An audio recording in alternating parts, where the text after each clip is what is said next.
നമുക്ക് വേദയുടെ വിക്രത്തിന്റെ നാളത്തെ നല്ലൊരു വിശേഷം കേട്ടാലോ? അതിനു മുമ്പായിട്ട് ആദ്യമായി കാണുന്നവരുണ്ടെങ്കിൽ ചാനൽ ഇഷ്ടപ്പെട്ട ഒന്ന് സബ്സ്ക്രൈബ് ചെയ്യാൻ മറക്കരുത്. വീഡിയോ ഇഷ്ടപ്പെടുവാണെങ്കിൽ ലൈക്ക് ചെയ്യാനും നിങ്ങളുടെ വിലയേറിയ അഭിപ്രായങ്ങളൊക്കെ രേഖപ്പെടുത്താനും മറക്കരുത് കേട്ടോ. അപ്പം നമ്മൾ ഈ ചാനലിനകത്ത് അലീനയുടെയും മനുശങ്കറിന്റെയും അതോടൊപ്പം തന്നെ ഇഷിതയുടെയും മഹേഷിന്റെ എല്ലാവരുടെയും വിശേഷങ്ങളൊക്കെ അപ്ലോഡ് ചെയ്യുന്നുണ്ട് കേട്ടോ. അപ്പം എല്ലാവരും മറക്കാതെ അതും കൂടെ കയറി കാണണേ. അപ്പം നമുക്ക് നേരെ നമ്മുടെ വിശേഷത്തിലേക്ക് പോയാലോ? അങ്ങനെ നമ്മൾ കാണുന്നത് അവസാനം വേദ എന്ത് ചെയ്യാണെന്ന് അറിയത്തില്ലാതെ വീട്ടിലേക്ക് വരുവാണ്. വേദയുടെ കൺമുന്നിൽ ഒരു കാര്യം മാത്രമേ ഉണ്ടായിരുന്നുള്ളൂ, വിക്രം ആ ചെറുപ്പക്കാരനെ ഇങ്ങനെ തല്ലുന്നത്. അതുമാത്രമല്ല അവസാനം അവിടെ കിടന്ന കല്ലെടുത്തിട്ട് അവൻ്റെ ദേഹത്തിനിട്ട് ഇടിക്കുന്നതൊക്കെ. അതൊക്കെ ഓർത്ത് കഴിഞ്ഞപ്പോൾ വേദയുടെ സമനില തെറ്റി. വിക്രത്തോട് താൻ പറഞ്ഞ ഇനി ഒരു പ്രശ്നത്തിനും പോവരുതെന്ന്. പക്ഷേങ്കിൽ വേദയ്ക്ക് അറിയില്ലല്ലോ എന്തിനു വേണ്ടിയിട്ടാണ് വിക്രം അങ്ങനെ ചെയ്തതെന്ന്. വേദ കരുതിയത് അനിയൻകുട്ടനെ ആക്രമിച്ച കാര്യത്തിനായിരിക്കും വിക്രം പോയി തല്ലുണ്ടാക്കിയെന്ന്. പക്ഷേങ്കിൽ ബാലൻ സാറിൻ്റെ മോളെ ആ പരുവാക്കി ഇട്ടാനാന്നുള്ള കാര്യം വേദയ്ക്ക് അറിയത്തുണ്ടായിരുന്നില്ല. വേദ പിന്നീട് ഇങ്ങനെ വല്ലാത്തൊരവസ്ഥ ഇരിക്കുമ്പോഴത്തേന് കമല വന്നിട്ട് വിശേഷങ്ങളൊക്കെ ചോദിക്കുക. പക്ഷേങ്കിൽ ആ സമയത്തും വേദ ഒന്നും മറുപടി പറഞ്ഞില്ല. പിന്നീട് ചോദിച്ചു, എന്താ മോളെ നിനക്കിത് എന്തു പറ്റി? പുറത്തു പോയി വന്നതിന് ശേഷം നീ ആകെപ്പാടെ മൂഡ് ഓഫ് ആണല്ലോ, എന്തായാലും പ്രശ്നമുണ്ടോ എന്നൊക്കെ ചോദിക്കും. ഒന്നുമില്ല എന്ന് പറയണം. എനിക്കറിയാം മോളുടെ ഉള്ളിൽ എന്തോ ഉണ്ട്, എന്തോ ഒരു കാര്യമുണ്ട്, എന്തോ ബുദ്ധിമുട്ടുണ്ടല്ലേ അമ്മയോട് പറയുമെന്ന് പറയാണ്. അമ്മയോട് പറഞ്ഞ അമ്മയുടെ മനസ്സ് നന്നായിട്ട് വേദനിക്കും. പാവം സ്വന്തം മോനെക്കുറിച്ച് അമ്മയ്ക്ക് നല്ല ഇത് തന്നെയാണ്. കാരണം ഏതൊരമ്മമാർക്കും അങ്ങനെ തന്നെയല്ലേ, മോൻ അങ്ങനെ ഒരു കാര്യം ചെയ്തെന്ന് അറിഞ്ഞിട്ടുണ്ടെങ്കിൽ ഏതൊരമ്മമാർക്ക് സഹിക്കാനും ക്ഷമിക്കാനും ഒക്കെ പറ്റുന്നത് അവരുടെ മനസ്സിന് വല്ലാത്ത ടെൻഷൻ ആവല്ലേ. അതോർത്തിട്ട് വേദ പറഞ്ഞു ഒന്നുമില്ല എന്നും പറഞ്ഞുകൊണ്ട് വേദ മുറിയിലേക്ക് പോവാണ്. ഈ സമയത്ത് വിക്രം അതൊക്കെ ചെയ്തിട്ട് നേരെ ശ്രീനിവാസിൻ്റെ അടുത്തേക്ക് വന്നു. ശ്രീനിവാസിൻ്റെ അടുത്ത് നിന്ന് കാര്യങ്ങളൊക്കെ പറയണം. ശ്രീനിവാസൻ പറഞ്ഞു, അവന് ജീവനുണ്ടോയെന്ന് ചോദിക്കണം. ജീവനുണ്ടെന്ന് തോന്നുന്നത്, ഞാൻ അതൊന്നും നോക്കില്ല എന്ന് പറയണം. എൻ്റെ കൺമുന്നിൽ ആ പെങ്കൊച്ചിൻ്റെ രൂപം മാത്രമേ ഉണ്ടായിരുന്നുള്ളൂ എന്ന് പറയണം. അതിന് ശേഷമാണ് നേരെ ഹോസ്പിറ്റലിലേക്ക് പോകുന്നത്. ഹോസ്പിറ്റലിൽ ചെന്ന് കഴിഞ്ഞപ്പോഴത്തേനും ബാലമാഷും അവരൊക്കെ ഉണ്ടായിരുന്നു. പിന്നീട് ബാലമാഷല്ല ബാലൻ സാറും ഒക്കെ ഉണ്ടായിരുന്നു. ബാലൻ സാറിനോട് എങ്ങനെയുണ്ട് മോൾക്കെന്ന് ചോദിച്ചപ്പോൾ പറഞ്ഞു, എനിക്കറിയില്ല വിക്രം, അവരൊന്നും പറയുന്നില്ല. എൻ്റെ മോളുടെ ജീവനെങ്കിലും എനിക്ക് തിരികെ കിട്ടിയാൽ മതിയായിരുന്നു. പാവം എൻ്റെ മോള്, ഞാൻ ഒറ്റ മോളല്ലേ ഉള്ളൂ. എങ്ങനെ തോന്നി അവനിങ്ങനെ ചെയ്യാനായിട്ട്? സാറ് പേടിക്കൊന്നും വേണ്ട, അവനിട്ടുള്ള ശിക്ഷ കൊടുത്തിട്ടാണ് ഞാൻ ഇങ്ങോട്ടേക്ക് വരുന്നതെന്ന് പറയാണ്. അവനിനി 2 കാല് വെച്ച് നടക്കില്ല, അവൻ്റെ കാലൊക്കെ ഞാൻ തല്ലി ഒടിച്ചിട്ടുണ്ടെന്ന് പറയാണ്. ആ സമയത്ത് വരുണിനെ ഹോസ്പിറ്റലിലേക്ക് എത്തിച്ചിട്ടുണ്ടായിരുന്നു. വരുണ് ദേഹത്ത് ഇഞ്ചുറി ഇല്ലാത്ത ഒരു സ്ഥലം പോലും ഇല്ല, മൊത്തം ബാൻഡേജിനകത്ത് പൊതിയുവാണ്. അങ്ങനെ കുറച്ച് കഴിഞ്ഞപ്പോഴത്തേനും എമ്മിലെ വാസവൻ ഈ കാര്യങ്ങൾ അറിഞ്ഞിട്ട് വരുവാണ്. തൻ്റെ മോനെ മരണത്തോട് മല്ലടിച്ച് കിടക്കുവാന്ന്.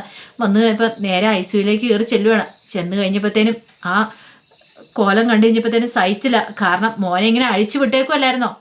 അവൻ്റെ ഇഷ്ടമായിരുന്നു ഇത്ര നാളെ നടന്നുകൊണ്ടിരുന്നത്. അവനൊരു പോക്സോ കേസിലെ പ്രതിയാണ്. എന്നിട്ട് പോലും അവനെ അതിനകത്തുനിന്നൊക്കെ ഊരിയെടുത്ത് വാസവൻ. പണവും സ്വാധീനവും ഉണ്ടെങ്കിൽ എന്തു ആവാലോ. അങ്ങനെ അവൻ അതിനകത്തുനിന്ന് ഊരിയെടുത്ത് കഴിഞ്ഞപ്പോൾ അവനൊന്നുകൂടെ ധൈര്യമായി. അതുകൊണ്ട് അവൻ ചെയ്യാത്ത ദുഷ്ടപ്രവർത്തികളില്ല. ക്രൂരനാണ് അവന്. അതുകൊണ്ടാണല്ലോ പാവം ഒരു പെൺകുട്ടിയെ പിച്ച് ചീന്തിയത്. എന്നിട്ടും അവന് തൃപ്തി ആവുന്നുണ്ടായിരുന്നില്ല.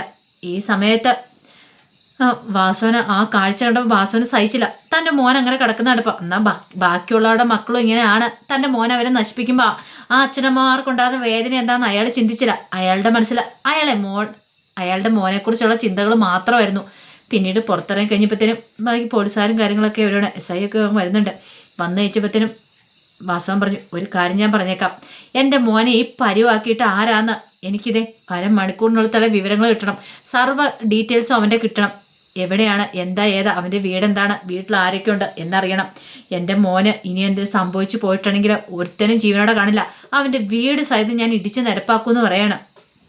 അത് കേട്ട് കഴിഞ്ഞപ്പോഴത്തേനും SI പറഞ്ഞു, ശരി സാർ അന്വേഷിക്കാമെന്ന് പറയണം. അന്വേഷിക്കാമെന്ന് പറഞ്ഞിട്ട് കാര്യമില്ല, എനിക്ക് ഡീറ്റെയിൽസ് കിട്ടിയാൽ മതിയാവുള്ളൂ എന്ന് പറയണം. ശരിയെന്ന് പറയണം. പിന്നീട് വാസവൻ എന്ത് ചെയ്യണം, തൻ്റെ ഗുണ്ടകൾക്ക് വേണ്ട നിർദ്ദേശങ്ങളൊക്കെ കൊടുക്കുന്നുണ്ട്. അയാൾക്കും കുറേ ഗുണ്ടകളും കാര്യങ്ങളൊക്കെ ഉണ്ടായിരുന്നു. ഈ സമയത്ത് SI അന്വേഷിച്ചു. ആ സംഭവം അവിടെ നടന്ന് എന്തൊക്കെയാണെന്ന് അന്വേഷിച്ച് കഴിഞ്ഞപ്പോഴത്തേനുമാണ് വിക്രത്തെക്കുറിച്ചുള്ള വിവരങ്ങളൊക്കെ കിട്ടുന്നത്. അത് കേട്ട പാടി കേൾക്കാത്ത പടി വിക്രത്തിനെ അങ്ങോട്ടേക്ക് പോവാണ്. വിക്രത്തിനെ അറസ്റ്റ് ചെയ്യാനായിട്ട് പോവാണ്. ഈ സമയത്ത് വിക്രം എന്ത് ചെയ്യാണ്, അങ്ങനെ ഹോസ്പിറ്റലിൽ നിന്ന് വീട്ടിലേക്ക് വരുന്നുണ്ട്. വീട്ടിലേക്ക് വന്നിട്ട് കുളിയൊക്കെ കഴിഞ്ഞ് ആഹാരം കഴിക്കാനായിട്ട് അങ്ങോട്ട് കയറി. ആ സമയം കമല പോയി ആഹാരമൊക്കെ എടുത്തു കൊടുക്കുന്നുണ്ട്. കമലയ്ക്ക് അറിയില്ലല്ലോ. പിന്നീട് വിക്രത്തോട് ചോദിച്ചു, എടാ നീ ഇത് എവിടെയായിരുന്നു? നിന്നെ കണ്ടിട്ട് പോലും ഇല്ല 2 ദിവസമായിട്ട്, ശരിക്കും ഒന്ന് കാണാൻ പോലും കിട്ടുന്നില്ലോ എന്ന് പറയണം. വിക്രാന് മറുപടി ഒന്നും പറഞ്ഞില്ല. എന്താണ് നീ മിണ്ടാത്തെന്ന് ചോദിക്കുക. അത് പിന്നെ അനിയൻകുട്ടനൊരു അപകടം ഉണ്ടായെന്ന് പറയണം. അപകടം എന്ത്? അത് പിന്നെ ഒന്നുമില്ലമ്മയെന്ന് പറയാം. എന്തോ കാര്യമായിട്ട് പ്രശ്നമുണ്ടെന്ന് മനസ്സിലായി. പിന്നീട് കമൽ ചോദിച്ചു കഴിഞ്ഞപ്പോൾ വിക്രം കാര്യം പറയാണ്. അത് കേട്ടിഞ്ഞപ്പോൾ കമൽ പറഞ്ഞു, ഓ അങ്ങനെയാണല്ലേ, ദൈവമേ പാവ കൊച്ച്, അവനൊരു പാവമല്ലായിരുന്നു എന്നൊക്കെ ചോദിക്കുകയാണ്. അതെയായിരുന്നമ്മേ, അവനാൾ പാവമായിരുന്നു പറയാണ്. എന്നെ രക്ഷിക്കാൻ പോയതുകൊണ്ടാണ് അവൻ അങ്ങനെയൊക്കെ സംഭവിച്ചതെന്ന് പറയാണ്. അതോടെ കേട്ടുകഴിഞ്ഞപ്പം കമലിക്ക് നല്ല വിഷമം ഉണ്ടായിരുന്നു. ഈ സമയത്ത് വേദ വിഷമിച്ചിരിക്കുക. വേദയുടെ ഫോണിലേക്ക് അച്ഛമ്മ വിളിക്കുന്നുണ്ട്. അച്ഛമ്മ വിളിച്ചിട്ട് വിക്രം വന്നോ മോളെ, എങ്ങനെയുണ്ട് എന്താന്നൊക്കെ ചോദിക്കണം. ആ സമയത്ത് വേദയ്ക്കൊന്ന് പൊട്ടിക്കരയാനാണ് തോന്നിയത്. വേദ പിന്നീട് കരയുവാണ്. കരഞ്ഞു കഴിയുമ്പോഴത്തേനും അച്ഛമ്മ കാര്യങ്ങളൊക്കെ തിരക്കഴിഞ്ഞപ്പം പറയണോ വേണ്ടോ എന്ന് ആലോചിച്ചു. പിന്നീട് വേദ പറഞ്ഞു, ഒന്നുമില്ല അച്ഛമ്മയെന്ന് പറയണം. അച്ഛമ്മയ്ക്ക് മനസ്സിലായി എന്തോ ഒരു കാര്യമുണ്ടെന്ന്. പിന്നീട് ചോദിച്ചു കഴിയുമ്പം വേദ കാര്യങ്ങൾ പറയണം. അത് കേട്ടുകഴിഞ്ഞപ്പോൾ അച്ഛൻ പറഞ്ഞു, ദൈവമേ വെറുതെ അല്ല ഭഗവാന്റെ മുന്നിൽ കത്തിച്ചു വെച്ച് തിരികെട്ട് പോയത്. ഇപ്പം വിക്രത്തിന് കഷ്ടകാല സമയമാണെന്ന് തോന്നേ. ഇനി ഇതിൻ്റെ പേരിൽ എന്തൊക്കെ ഉണ്ടാവുമെന്ന് എനിക്ക് അറിയത്തില്ലോ മോളെന്ന് പറയാം. എനിക്കറിയില്ല അച്ഛമ്മേ, ഈ വീട്ടിൽ ഇതിനെക്കുറിച്ചൊക്കെ ആരോടെങ്കിലും സംസാരിക്കാൻ പോലും എനിക്കിപ്പോൾ പേടിയാ. അമ്മ അറിഞ്ഞിട്ടുണ്ടെങ്കിലും അച്ഛൻ അറിഞ്ഞിട്ടുണ്ടെങ്കിലും നല്ല പ്രശ്നമാവെന്ന് പറയാണ്. ഈ സമയത്താണ് ഒരു പോലീസ് ജീപ്പ് വന്ന് പുറത്തേക്കുന്നത്. പിന്നീട് പോലീസുകാർ അങ്ങോട്ട് കയറി വരിക. നന്ദിനി ആണെങ്കിൽ കിണറ്റിൽ നിന്ന് വെള്ളം കോരിക്കൊണ്ടിരിക്കുന്നു. കുറച്ച് പോലീസുകാരെല്ലാം കൂടെ കയറി വരുന്നുണ്ടപ്പോൾ നന്ദിനി ഒന്ന് ഭയന്നു. നന്ദിനി പെട്ടെന്ന് എന്ത് ചെയ്യുവാണ്, അവരെ നോക്കിക്കഴിഞ്ഞപ്പോഴത്തേനും ആശ്രയിച്ചു. ഇത് വിക്രത്തിൻ്റെ വീടല്ലേ നിൽക്കുക അതേന്ന് പറയാണ്. നന്ദിനിയുടെ കയ്യിൽ നിന്ന് തൊട്ടിയും കപ്പി എല്ലാം കൂടെ താഴേക്ക് അങ്ങോട്ട് കിണറ്റിലകത്തേക്ക് തന്നെ പോവാണ്. പേടിച്ച് പറിച്ചിട്ട് ഇനിയിപ്പോൾ എന്തെങ്കിലും വിനയേട്ടൻ എന്തെങ്കിലും പ്രശ്നം ഉണ്ടാക്കിയിട്ടുണ്ടോ, അതുകൊണ്ടാണോ വന്നേ, എന്താ ഏതാന്നും അറിയത്തില്ല. അതോ ഇനിയിപ്പോൾ താൻ അവിടെ മോഷ്ടിച്ച കാര്യങ്ങളൊക്കെ വല്ലതും അറിഞ്ഞിട്ടുണ്ടോ, അവർ പോലീസ് വല്ല കംപ്ലൈൻറ്റും കൊടുത്തോ, താൻ മോഷ്ടിക്കാൻ ശ്രമിച്ചൊക്കെ, ദൈവമേ അങ്ങനെയൊന്നും ആയിരിക്കരുത് എന്നൊക്കെ പ്രാർത്ഥിച്ച് നന്ദിനി അങ്ങോട്ടേക്ക് വരുവാണ്. നന്ദിനി വന്നിട്ട് ചോദിച്ചു, അല്ല ഇവിടെ വേറെ ആരും ഇല്ലേന്ന് ചോദിക്കും. ഉണ്ടെന്ന് പറഞ്ഞ് പിന്നീട് നന്ദിനി പോയി അകത്ത് പോയി മാഷിനെ കമലയൊക്കെ വിളിക്കുകയാണ്. അവരൊക്കെ അങ്ങോട്ടേക്ക് വന്നു. പിന്നീട് മാഷിനോട് ചോദിച്ചു, സുധാകരൻ മാഷിൻ്റെ വീടല്ലേന്ന് ചോദിക്കുക. അതേന്ന് പറയണം. അല്ല നിങ്ങളുടെ ഒരു മോനില്ലേ വിക്രമാദിത്യൻ? ആ ഉണ്ട്. അവനെ ഇങ്ങോട്ടേക്ക് വിളിക്കാൻ പറയണം. എന്താ സാർ, എന്താ കാര്യം കമല ചോദിക്കണം. എന്താന്നോ, ഒരുത്തനെയാണ്ടേ കൊന്നില്ലാന്ന് പരുവത്തിനാക്കി ഇട്ടിട്ട് അവന് അവിടുന്ന് കടന്നളഞ്ഞിക്കെന്ന് പറയണേ. കൊന്നില്ലെന്നോ, ആരുടെ മോനെ? MLA വാസവൻ്റെ മോനെയാണ് ആ പരുവാക്കി ഇട്ടിരിക്കുന്നത്. അങ്ങനെ MLA വാസവൻ്റെ മോനെ തൊട്ടാൽ പിന്നെ അവന് സ്വസ്ഥ സമാധാനത്തോടെ ജീവിക്കാൻ പറ്റുമെന്ന് തോന്നുന്നുണ്ടോ എന്ന് പറയണം. ഇത് കേട്ടപ്പോൾ കമലോട്, സാറേ എൻ്റെ മോൻ ഒരു തെറ്റും ചെയ്തിട്ടില്ല, എൻ്റെ മോൻ നിരപരാധിയാന്ന് പറയണം. അവനെയും കൂടെ വിളിക്കാൻ പറയാം. സാറേ അവൻ ആഹാരം കഴിച്ചുകൊണ്ടിരിക്കുമെന്ന് പറയണം.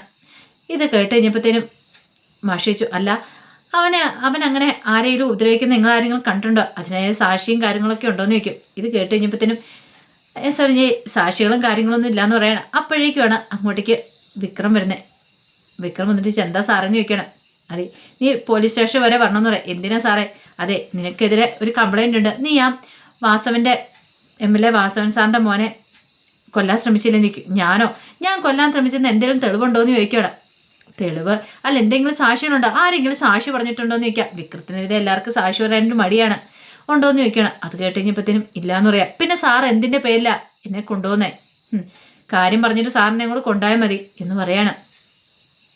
ആ സമയത്ത് SIക്ക് എന്ത് ചെയ്യണമെന്ന് അറിയത്തില്ല. കാരണം ഒരു തെളിവുകളും കിട്ടിയിട്ടില്ല, അവനെതിരെ ആരും പറഞ്ഞിട്ടില്ല അവനെ ചെയ്തേന്നുള്ള കാര്യം. പിന്നെ വെറുതെ അവനെ അങ്ങോട്ട് കസ്റ്റഡി എടുക്കാനും പറ്റത്തില്ലോ. ഈ സമയത്ത് വേദ പറഞ്ഞു, അല്ല സാറേ സാറിന് സാക്ഷികളാണോ വേണ്ടത്, സാക്ഷികളില്ലാത്തതിൻ്റെ പേരിലാണോ അറസ്റ്റ് ചെയ്യാൻ മടിയെന്ന് ചോദിക്കുന്നത്. അതെ കുട്ടി സാക്ഷികളില്ലാത്തതിൻ്റെ പേരിലാന്ന് പറയണം. അത് കേട്ട് ഞാൻ വേദ പറഞ്ഞു, സാക്ഷിയായിട്ട് ഒരാളുണ്ട് എന്ന് പറയണം. സാക്ഷിയായിട്ട് ഒരാളുണ്ട്, അതാരാ?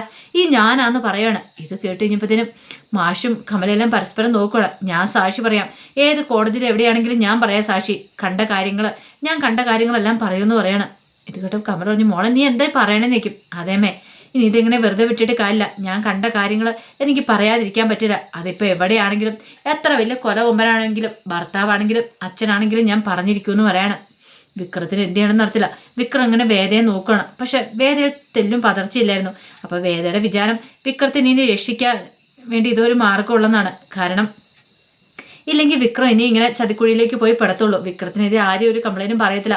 അവസാനം വിക്രത്തെ ആരെങ്കിലും എന്തെങ്കിലും ചെയ്തിട്ടുണ്ടെങ്കിൽ നഷ്ടപ്പെടാൻ പോകുന്ന തനിക്കാണ്. ആ ഒരു ചിന്ത ഉള്ളതുകൊണ്ടാണ് വേദ അങ്ങനെ പറയുന്ന പോലും.